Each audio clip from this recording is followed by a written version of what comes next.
Welcome back to the Hodgecast podcast. Today I'm joined, well, he doesn't need an introduction, does he? Mr. Ibiza himself, the one and only Wayne Lineker. What makes this even more special is we're actually recording in the infamous Ocean Beach with the main man himself. I mean, talk about manifestation, but I'll shut up for a bit, Wayne. How are you today, mate? Thanks for coming on. Very well, feeling fresh today, and look, beautiful day in a beautiful place on a beautiful island. What more can you want? Going to sum it up better myself. Before we dive into this, Wayne, I have been following you, like most people, for quite some time. And have you still got a bit of an obsession with Greggs from back at home? Greggs, the pastry pie shop in England. Yeah, well, probably. Yeah, I did that video about my addiction to Greggs sausage rolls, and yeah, it still applies. Still applies. And well, I think that's the only thing I miss in Ibiza. To be honest. Do you know what? We've got Nando's. An actual surprise. Well, there's no Nando's, unfortunately, but I brought with me just to confirm other pastries and pies are sold out there. But yeah, got yourself a Greggs sausage roll. Flew in all the way from Manchester, England, that way. Seems pretty fresh. We kept it nice and cool for you. Thank you very much. Obviously, I prefer I'll enjoy that for sure. Oh.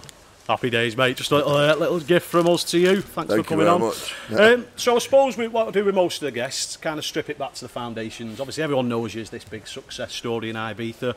But talk to us about growing up. Where did you grow up? When did you first identify the entrepreneur attributes? Well, I grew up in Leicester with a very nice family. My mum and dad both passed away now, unfortunately, but yeah, had a nice upbringing. Obviously, with my brother, there's just the two of us, and yeah, I was in Leicester, in a place called off Braunston Road. Yeah, I was born in the house actually, a second child. You used to be able to born in the house in them days, and yeah, and I grew up there, and I was probably 10 years old when I started working weekends on the fruit and veg market with my dad. Okay. He had a fruit and veg market business, and he had that for it's been in the family for 75 years at the time, and it was just passed along to each child, and obviously my brother took the footballing route, and I just took the route of working on the markets with my dad, and yeah, and then I was 14 and I left school, didn't take any exams, went straight on the markets with my dad. By the time I was 16, he gave me some of the stores, so I went on my own, and yeah, and it just developed from there really. And by the time I was 17, 18, I had about 20, 30, 40 people working for me. Nice. So yeah, it's just developed from there really. So would you say that you always had that entrepreneur embedded in you from an early age? Have you always had that work ethic, that drive? Yeah, I mean, I didn't notice it at the time, but I started. Like I say, I was going to the fruit and veg market, to the wholesale market, buying stock, and you know, at a very young age. And I didn't realise at the time. I just thought it was a natural thing. But I look back now and think, well, you know, that's you know, I was buying pallets of bananas and pallets of strawberries and apples and potatoes and all that at a very young age. And so I guess I had a little bit of a head start regarding business-wise. But yeah, like I said, I didn't realise it, but as I look back now, like, yeah, it's pretty cool what I did. Yeah, laid the foundations for all this and so much more. And then obviously as I grew up on the markets, and around 24, I was about 24, 1985, that sort of time, and I noticed a big decline in the markets because all the one-stop shops started opening up, Sainsbury's and Tesco's, and yeah, and it just took a big, because everyone used to travel to the city centre for the fruit and veg, and yeah, and it just went like that, and I thought I need to get out of this. So I had an idea. Excuse me. And I had an idea of my parents, my wife's parents at the time, Dwayne and Sean's mum, Debbie. Her parents lived in Tenerife. We used to visit them a lot. And at that time, Gary was on fire. My brother, you know, he's captain of England and just won the Golden Boot. And I thought, how can I take advantage of my second name, because it's my name too. Yeah. And I thought, I know, I'll open a bar in Tenerife and I'll call it Lineker's. And that's what I did. Yeah, and then I went in 1986. I went to move to Tenerife, and then well, it was late '86, and then '87 I opened my first bar. I found a premises, and it went from there. Nice. So obviously Lineker's opening up. I'm sure a lot of our listeners will remember that. Maybe some of you even partied there as well. What set that apart from other bars? Because obviously that was the benchmark for your success. Yeah. What was so different and niche about that to others? Yeah, I mean, it was a sports bar slash fun pub, and I noticed at that time there's a very aggressive securities, like bouncers and stuff, in all the venues, and I noticed that people were getting them into the bars and then getting them pissed and then throwing them out, you know, but aggressively throwing them out. And I thought, this is not right, you know. So I thought, let's let them do what they want. If you want to dance on the tables and chairs, and let's not throw them out. Let's encourage it.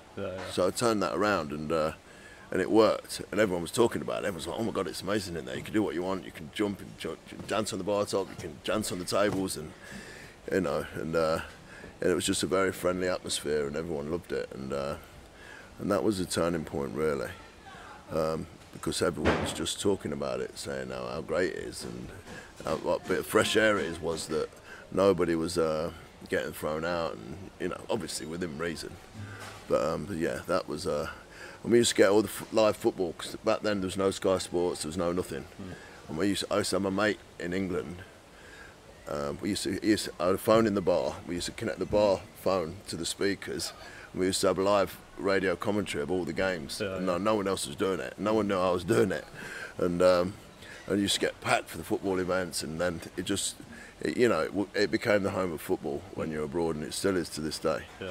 All the Linekers for the Euros this year are going to be packed, and so yeah, we cracked it on both sides, really, on the fun side, and everyone having a laugh in the bar, and then football and sports, and during the World Cup, we used to sell thousands of T-shirts, and everyone at the airport in Tenerife had Lineker shirts on, and yeah, it was a real success. And then we started opening them in various places: Gran Canaria, Magaluf, Ayia Napa, and obviously Marbella.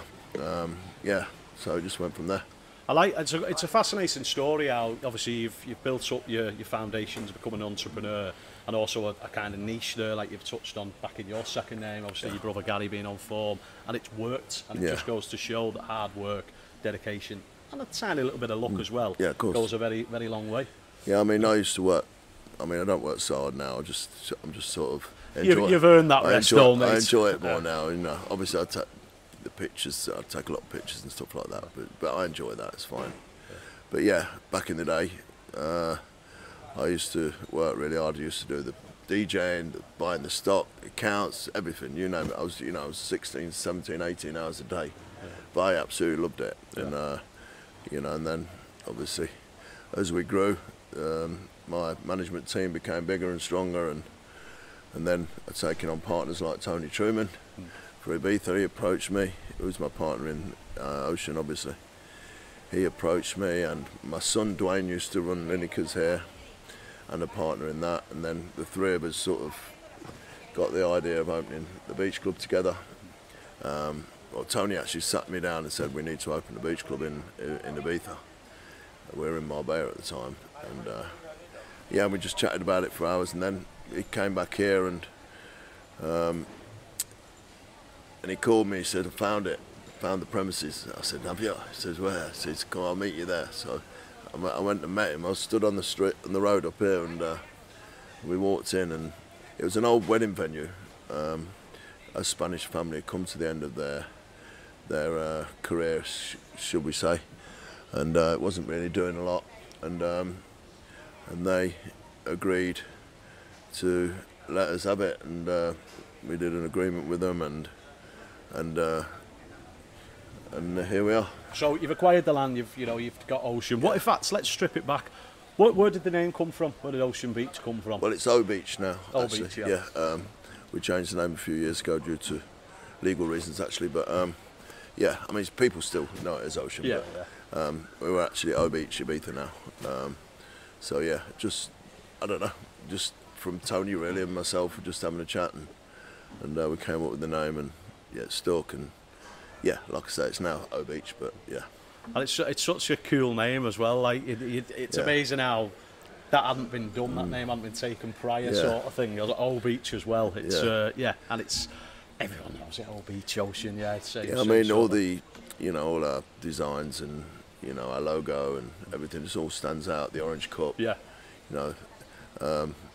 Bit of marketing genius that from Mr. Truman, because obviously if someone's got an orange cup in their hand, you know exactly where they are. Oh, definitely, 100%. Yeah. How many of those would you say probably get stolen or pinched? Because I've seen a lot of these all over the world on Instagram. Like, you're not at Ocean Beach there, you're not Obeach there. I mean, it's become a fun thing, really, because I always say to people, if you can get them out, then you can keep them. But our security are very good, and they find them in the strangest places. But I mean, obviously it's become iconic, the orange cup, and people obviously want to take one home if they can. But, oh yeah, definitely. I mean, it's not easy. It's not easy getting one out. Trust me. I know. Well, I was going to attempt it myself today, but after reading the security thing, I might be able to give you one. Oh, you're not a bad lad. There we go, my man. Cheers, Wayne.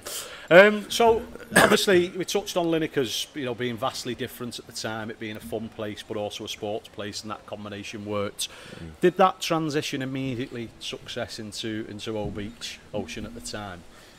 Yeah, I mean, obviously Obeach is a lot different to what Lineker's is. Lineker's is a fun pub, and this is a huge beach club. Yeah. So there's a lot go into a day in Ocean. The production, with the cranes and all the production plays a huge part for us. And it's very obviously Instagrammable. A lot of pictures are taken here, a lot of pictures are posted on here. We owe a lot to Instagram, as it made us a household name very quickly. And so it's just a fun place to be. I mean, the thing is with Ocean, it's such a sociable place. You can come with 10 mates or 10 girls, and all of a sudden you're speaking to people on next beds, and the beds are over there, and you're chatting up birds there, you're chatting up guys there, and it's just very sociable. And that's I think it's the magic formula of Ocean. I think everyone who comes here, certainly, I mean, admittedly, I've not been IB for a few years now, which I know I'm blaming COVID because of it. But every time I've been Ocean, everyone's here having a good time. I think everyone just the vibe and the positivity. Yeah, well, that's it. Everyone's just happy. It's the daytime. They're all fresh from. Well, sometimes they're not fresh. Sometimes they come straight here from a night out. But generally, people tend to make that their day now. I think people now book their flights around the beds at Ocean just to make sure that if they want to come on a certain day, you can book your flights and then no beds be available. So now people have started booking the beds before the flights, which is mad. I mean, it gets booked up really quick as well. My production guy behind the camera, he was having a look before, and it's sold out now for weeks, isn't it? Yeah. So it really does have that hot commodity. Just going back to the marketing side of things, obviously you said you owe a lot to Instagram, but I think, when did you first started noticing more, let's call them higher profile celebrities were coming, or was that something from the off because of Lineker's? Something from the off, really. I mean, we used to get a lot of England footballers in very early days, the very early 2012, 2014. In them years, loads of it was like a PFA meeting there in June after the season. So it's just evolved from there, really. Obviously get a lot of singers in, people are playing at IB for Rocks and stuff like that. They'll come and have a day out here and that sort of thing. So I mean, one of the big ones, suppose we have to touch on this because it went viral. Ed Sheeran was here. Now, he wasn't booked for an act or anything. He was here on his holiday, wasn't he? So I'll let you tell the story, Wayne. You'll do it better than me. Ed comes every year, really, to Ocean, or most years. He didn't at COVID, but that was the only time. Hopefully he'll be back again this year. But yeah, he came up to Tony and myself, and because we're having a date, we always have a few drinks with him, and he's just said, "Oh, I fancy singing." So we're like, okay. But he comes with the same group of people every year. He flies them all out on a private jet, all his mates from school. He's been doing it ever since they left school. Super nice man, one of the nicest guys I've ever met. And so yeah, it's the same group of people, and he was in a good mood, and I think he'd had a couple of wines, and he just said, "Yeah, do I fancy I fancy singing, is it okay? We're like, well, yeah, essentially. Of course, yeah. So yeah, and it was funny, it was on the day that all the musicians were in, because once a week we have all the musicians in, and obviously it's those four of them, there's a violinist, there's this, that and the other, and a guitar, and so for them it was a great moment. So they got all set up, and it was just fantastic. The atmosphere for the people in the venue was very special, because it was a total surprise to us, let alone them. I mean, imagine being here on that day, and next thing you know, you've just paid for access to get in. Next thing, Ed Sheeran's on singing all the songs. That's brilliant. Obviously, you know, we've had other people as well. I was going through sort of the list of celebrities who've been here. We'd be here all day if I named them all.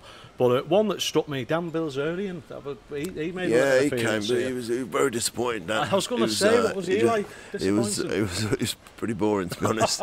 On that day, I don't know whether he's hungover or he was just having a quiet day, but he came and he just sat on the bed and didn't do a lot. Just chilled out. Didn't even have a drink, I don't think. But, Did he not know? But he had all his girls there and all his entourage. So yeah, I mean, it worked well for us, because it's great to see him. And but yeah, it was a little bit quiet that day. But I'm sure there must have been a reason for that. Oh, definitely. I think one of the what's become a bit of a staple now for everyone who visits, not just at Obeach but Ibiza in general, is pinning you down for a selfie. Would you say, Wayne, you're the most selfied man? Maybe I don't know if that's official, or have you spoke to Guinness World Records or anything yet? Have they been in touch? Yeah, I mean, it's become a thing, isn't it? You can't go to Ibiza and not have a selfie with Wayne Lineker, which is great. But yeah, I mean, I can't see anyone that has any more than me. No, to be honest. I mean, what's good about it? It's like 200, 300 a day now.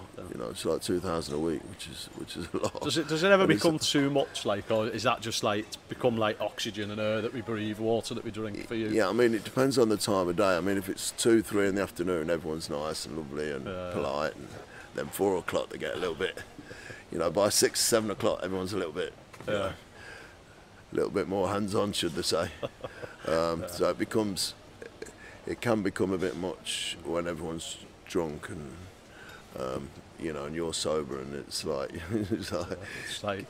want to tell them where to go. But generally, I enjoy it. It's a nice thing, and it's a testament to your character, mate, because I think you could be one of those people. Obviously, you know, you're high profile yourself now, Wayne. You could have that ego about you and tell people to do one. The fact that you jump in I could never say no. That's my problem. I can't say no. No. You know, I just don't have it in me. You know, if someone says, "Oh, can you have a picture?" I'll go, "No, not now." I couldn't do it. Yeah. I have to, you know. So yeah. But I think that's great. I think that's a good quality to have, mate. I really do. Where's Obeach? Obviously, we know it's successful. Of course, it is. Look at it. But how's Obeach in Ibiza doing at the moment? Is it still as strong as ever? Getting even bigger, better? We're getting stronger every year, to be honest. Okay. Awesome. Yeah, we're very happy with the way things are going. We obviously have set targets every year, and we've managed to reach them every year since we started, I think. Yeah. Obviously, COVID was a different kettle of fish, but yeah, that was a disaster. But aside from COVID, yeah, we've progressed in a very, very good and strong way. Yeah. How did you cope during that time with COVID? Because obviously all the hospitality took a hit, and certainly tourism. I remember you posting a photo, obviously again with the humour in you, Wayne, like sort of just you on your own in Obeach with no people. Because how was that? Because like the amount of people who's here, you're so accustomed to, like we touched on, having that positive energy, loads of people around, celebrities here. How was that time period for you? I know it was strange for everyone, but for you personally, how did you cope? It was tough, because it's not just this business. All our businesses are in hospitality.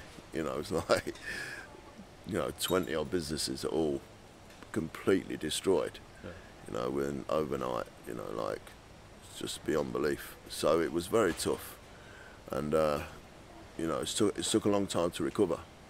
But at the time, you know, I remember a particular moment when they called quarantine in Ibiza and flights abroad, etc. in Spain, like, and it was a Tuesday in August that I came here. I thought, I'll go and have a look at 7 o'clock at night. I'll go and have a look. Normally I walk in on a history day, 7 o'clock at night. Everyone's all dancing, singing, like, drinking and partying and having the time of their lives. You know, it's packed. and I walked in. There's 14 people in here. Wow. 2 beds were taken. I just got in my car, I just cried my eyes out. Oh man, it's terrible. Yeah. But yeah, it's not so much for the financial. Obviously, that's a big strain, but to see people not enjoying this and not having the times that they deserve, their yearly holidays, and because that's what gives me the buzz here. Seeing people having such an amazing time, and it really is. It really hits home for you that day, yeah. Yeah, it hit home, yeah, bad that day, yeah. But yeah, we've recovered now, and we're on fire, so we're happy. Oh, happy days. So, success of the businesses, fantastic. Yep. You've always been quite a charitable guy, but you're doing it more so recently. You've palled up with Henry. Do you want to just tell the listeners what it is Henry's doing? Because it's quite an incredible feat, but I'll let Wayne deliver it for you. Well, I had a DM from a young lad called Henry Moores, and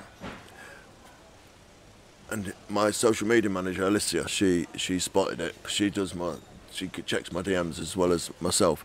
And that particular one she sent to me. She went, "Look at this guy, who wants to walk to Ibiza."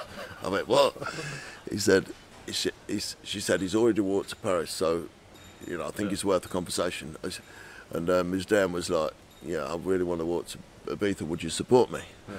So obviously I said yes, and he came to my house and we sat down and we did that little interview I posted on my Instagram, and basically he's walking from Manchester. I don't know why he chose Manchester. I'd have chose Portsmouth if I was him, but he's from Macclesfield, which is down the road. But he decided to walk from Manchester to Ibiza, and and he's now 42 days in. It's going to take him 66 days altogether, I think. He arrives here on the 16th of June. Well, I think when this episode goes out, he'll have done it by then. So that'll be an incredible feat, and what a guy. Wayne supporting him. What's the charity he's doing it for? A little bit about that. It's for the Danny Hodges Foundation, which is a young boy who got, he had a very tough childhood. When he was a baby, he lost his legs and through abuse and stuff like that. And it's a very sad story. But he's now created his own foundation, and which helps people that are in a similar position to him. And we chose this one because obviously the boy's got no legs, and we just thought with the walking thing it all fits together well. And his family are beautiful. So yeah, we're very proud to be able to say that we're raising a lot of money so far. So we're very happy that for the Danny Hodges Foundation. Yeah, well, that's that just adds even more inspiration to the story, and I love it. I love seeing the posts. I followed Henry on social media. Obviously, by the time this episode goes out, it'll have happened, but you're still going to be wanting donations to come in. Yeah, of course. So all links to all these, it Just Giving or GoFundMe or GoFundMe page, everything will be put down in the comment section. So in the caption. So we'll get a big push on that. Come on, dig deep. I know times are hard, but after Wayne's just described that, what an incredible cause. Yeah, let's get as many pennies over as we can. Obviously Ibiza, Obeach, we've touched on that a lot, but you've also transitioned to other places, most recently Dubai. How did that come about, or was that something in the works for a while? It's been in the works for years. Okay.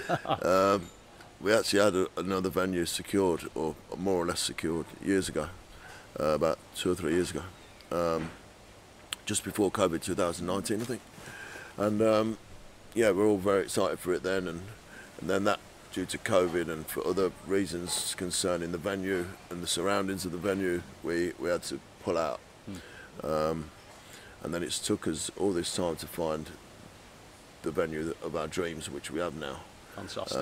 It's an amazing spot, and you're very excited. It's going to be very, very similar to here. It's the same formula here. If it's not broke, there's no need to fix it, is there? Of course. So yeah, very excited, and and I think a lot of people in Dubai are excited for us to come as well. I can imagine it. I've seen the photos. It looks incredible on the little bits I've seen. I can't wait to go there myself. And Dubai as well. Just ticking all these places off, Wayne, across the world. Yeah, I mean, Dubai was obviously out. I mean, we will be venturing into other places as well, but Dubai was obviously the next stop for us, really. Ibiza, Dubai, and then we'll see where it takes us from there. Goes. World domination. Just bringing it straight back to Ibiza. Now, normally this question we would tailor it around challenges and what people have overcome and what have you. But I think while we've got Mr. Ibiza with us, could you give us sum up? Might put you on the spot a bit here, Wayne, but I'm sure you can string something together. Give us 3 reasons you'd encourage anyone, any of our listeners. I'm sure they already have anyway, but if they haven't, encourage them to come to Ibiza. Well, number 1, Ocean Beach.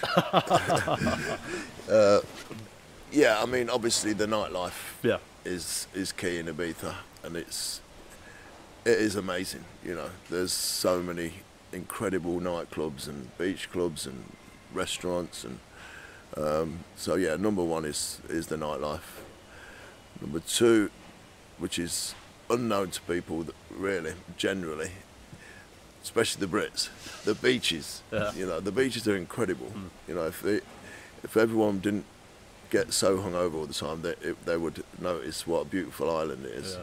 You know, you've got the most Cala Conta, Cala Tree, Calabassa, you know, all these Salinas, all these amazing beaches, you know, and the water's just incredible. So yeah, I'd say, and the beaches and the beach restaurants, you know, that's 2. 3rd reason, it's just such a beautiful spiritual place. You know, you step off the airplane, you kind of feel it. I mean, there's a rock called Esvedra. It's the most spiritual rock in the world. It's the most magnetic rock in the world. So yeah, I would say spiritually, and the feeling you get when you're here, it's like no other. You know, I mean, there's Dubai, but that's not. You don't get that. It's not got the soul Ibiza's got. You know, the soul of Ibiza is incredible, and it's a very addictive place. You know, people come back time and time again because they just feel so comfortable here. So yeah, I'd probably say those 3 things. I think that's summed up beautifully, because when I stepped off the plane, I'd not been Ibiza admittedly for 5 years. As soon as I got out off the plane, the cameraman was there, felt the same as well. It was just like, wow, it all comes flushing back, and I think that is that spiritual. I call it vibe. The Magic Island. Yeah, that's what I call it. That's what it is. It's the Magic Island. It's so sensational, isn't it? Wayne, it's been an absolute pleasure, mate. Thanks so much for your time. You've helped this manifestation come to light. It's. Do you know what? It's not even felt like we've had a camera crew. I've just felt like I've had a good chat. I didn't know they were filming. Yeah, exactly. But what's next for you today, mate? Have you got time to go for a little drink off camera? I'm gonna be heading here today. Obviously, Friday's big day. A few pictures, I guess. Of course, yeah, most selfie man in the world. I'm actually going to my restaurant, Cheeky One, tonight at 7 o'clock with the family, so that would be nice, with my granddaughters and my son and my daughter-in-law and my other son, Sean. So we're all having a little family dinner tonight at 7 o'clock, so that would be nice. Oh, that's beautiful. There you go, the Magic Island. Keeps me grounded. Of course, yeah, of course. But Wayne, it's been an absolute pleasure, mate. Thanks so much for your time. Top man. I've been Daniel Hodges. This has, of course, been Wayne Lineker, and you've been listening to the Hodgecast podcast. See you later.